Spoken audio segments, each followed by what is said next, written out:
MIT technology review Pakistan के news studio में खुश आमदेद। मैं हूं आपका मेज़बान GM Shah. News round up का आगाज़ करते हैं।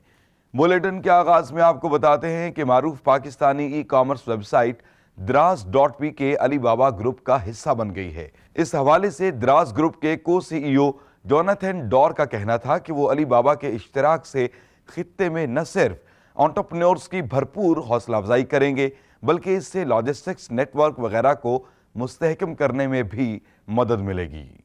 और अब आपको बताते हैं कि मारूफ अमरीकी कंपनी गूगल ने तस्वीर को पहचानने वाली एक हैरत अंगेज ऐप मुतारिफ करवाई है। ये अशिया की तस्वीर और टेक्स्ट वगैरह को पहचान कर इसके मुतालिक इंटरनेट पर मौजूद तमाम मालूमात को स्क्रीन पर ले आती है।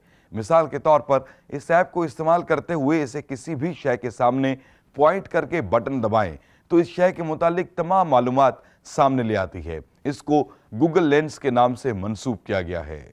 और अब बुलेटिन के आखिर में आपको बताते हैं कि अमरीकी माहिरीन ने उंगलियों से महरूम अफराद के लिए जदीद ग्लव्स तैयार किए हैं।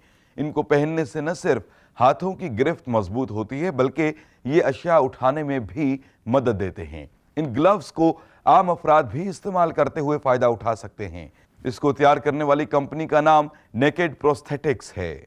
इसके साथ ही MIT टेक्नोलॉजी रिव्यू पाकिस्तान के न्यूज़ स्टूडियो से अपने मेज़बान GM शाह को इजाज़त दीजिए। अल्लाह निगहबान।